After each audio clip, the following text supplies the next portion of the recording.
Hello guys, അപ്പോൾ നമ്മൾ വീണ്ടും കണ്ടുമുട്ടിയിരിക്കുന്നു. ഞങ്ങൾ ഒരു ഷോപ്പിങ്ങിന് ഇറങ്ങിയേക്കാണ്. വീട്ടിലേക്ക് കുറച്ച് പലചരക്ക് സാധനങ്ങൾ മേടിക്കാനുണ്ട്. അപ്പോൾ അതിന് വേണ്ടിയാണ് ഞങ്ങൾ പോകുന്നത്, രണ്ട് പിള്ളേരെയും കൊണ്ട്. അപ്പോൾ ഞങ്ങൾ പോയിക്കൊണ്ടിരിക്കുകയാണ്. HMT റോഡാണ് കേട്ടോ. ഞങ്ങൾ പോകുന്നത് എവിടെയാണെന്ന് വെച്ചാൽ നമ്മുടെ വള്ളത്തോളുള്ള റിലയൻസ് സ്മാർട്ട് ബസാറിലേക്കാണ് പോകുന്നത്. ഞങ്ങൾ ഇവിടെ നിന്നാണ് സാധനങ്ങൾ മേടിക്കാറ്. അപ്പോൾ ഞങ്ങളുടെ പരിപാടി തുടങ്ങട്ടെ കേട്ടോ. കുറച്ച് സമയമെടുക്കും, കാരണം ഞങ്ങളുടെ കയ്യിൽ രണ്ട് പിള്ളേരുണ്ട്. ഒരാൾ അങ്ങോട്ടോടും ഒരാൾ ഇങ്ങോട്ടോടും. ഇത് തന്നെ പരിപാടി. അപ്പോൾ ഞങ്ങൾ ഷോപ്പിങ്ങിന് കയറി. ഞാൻ ആദ്യം തന്നെ ഒരു ട്രോളി എടുക്കട്ടെ. ട്രോളി എടുത്തിട്ട് ഞങ്ങളുടെ പണി തുടങ്ങട്ടെ കേട്ടോ. അത്യാവശ്യം സമയമെടുക്കും, എല്ലാ സാധനങ്ങളും ഞങ്ങൾക്ക് എടുക്കാനുണ്ട്. അപ്പോൾ ഞങ്ങളൊരു അരികു ചേർന്ന് അങ്ങ് തുടങ്ങുകയാണ്. ആദ്യം ഞങ്ങൾ പോകുന്നത് മസാലപ്പൊടികളൊക്കെ ഇരിക്കുന്ന സ്ഥലത്തേക്കാണ്. അവിടെ നിന്നാണ് ഞങ്ങളുടെ സ്റ്റാർട്ടിങ്. അപ്പോൾ എല്ലാ പൊടികളും ഞങ്ങൾക്ക് ആവശ്യമുണ്ട്. അപ്പോൾ കണ്ണനും ആമയും ഞങ്ങൾ നന്നായിട്ട് ഹെൽപ്പ് ചെയ്യുന്നുണ്ട്. കണ്ണാണെങ്കിൽ ഇത് വേണോ അച്ചാമേ, അത് വേണോ അച്ചാമേ എന്നൊക്കെ ചോദിച്ചിട്ടാണ് എടുക്കുന്നത്.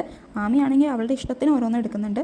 ഓരോന്നും എടുത്ത് പിറക്കി ട്രോളിലേക്ക് ഇടും. ലക്ഷ്മി അത് നൈസായിട്ട് എടുത്ത് മാറ്റും. ഇത് തന്നെ പരിപാടി. അവൾ ഇഷ്ടത്തിനനുസരിച്ച് കുനിഞ്ഞും നിവർന്നും ഒക്കെ എടുക്കുന്നുണ്ട്.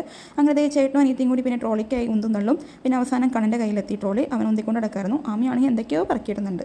അങ്ങനെ ഞങ്ങളുടെ താഴത്തെ ഷോപ്പിംഗ് ഒക്കെ കഴിഞ്ഞ് ഞങ്ങൾ മേളിലേക്ക് എത്തി. ഇവിടെയാണ് സോപ്പ്, കംഫർട്ട്, പിന്നെ സോപ്പ് പൊടി, ബ്രഷ്, പേസ്റ്റ്, അങ്ങനത്തെ സാധനങ്ങളൊക്കെ. അപ്പോൾ അതൊക്കെ ഞങ്ങൾ എടുത്തു. പിന്നെ സ്കൂളിലേക്കുള്ള ഐറ്റംസ് ഒക്കെ ഇരിപ്പുണ്ട്. രണ്ടുപേരും ഓരോ പാക്കറ്റ് പെൻസിലും പിടിച്ചിരുന്നു. പിന്നെ അത് എടുക്കേണ്ടി വന്നു. അങ്ങനെ ഞങ്ങളുടെ ചെറിയൊരു ഷോപ്പിംഗ് ഇവിടെ കഴിഞ്ഞു. അതൊക്കെ പറക്കിക്കൂട്ടി താഴേക്ക് ഇറങ്ങി. പിന്നെ ബില്ലിംഗ് സെക്ഷനിലെത്തി. കണ്ണൻ പിന്നെ അച്ഛനെ ഹെൽപ്പ് ചെയ്യണ്ട കേട്ടോ. അപ്പോൾ എല്ലാം ഓരോന്ന് എടുത്തു കൊടുക്കാണ് കണ്ണൻ. അങ്ങനെ ഞങ്ങളുടെ ബില്ലിംഗ് ഒക്കെ കഴിഞ്ഞു. ഞങ്ങൾ സാധനങ്ങളൊക്കെ ആയിട്ട് കാറ് പാർക്ക് ചെയ്യുന്നിടത്തേക്ക് പോവാണ്. അപ്പോൾ ഞങ്ങളുടെ ഷോപ്പിംഗ് ഇത്രേ ഉള്ളൂ. കുറച്ച് സാധനങ്ങളൊക്കെ മേടിച്ചു, എന്നാലും എന്തെങ്കിലുമൊക്കെ ഒന്ന് വിട്ടുപോയിട്ടുണ്ടാവും. നമ്മളതൊക്കെ നോട്ട് ചെയ്തിട്ടായിരിക്കും പോണത്, പക്ഷേ എന്തെങ്കിലും ഒന്ന് ഞങ്ങൾ വിട്ടുപോയിട്ടുണ്ടാവും. അങ്ങനെ എല്ലാം കഴിഞ്ഞ് ഞങ്ങൾ ഇറങ്ങാണ്. അപ്പോൾ അടുത്തൊരു വീഡിയോയിൽ നമുക്ക് കാണാം. അപ്പോൾ ഓക്കെ, ബൈ, ടാറ്റാ.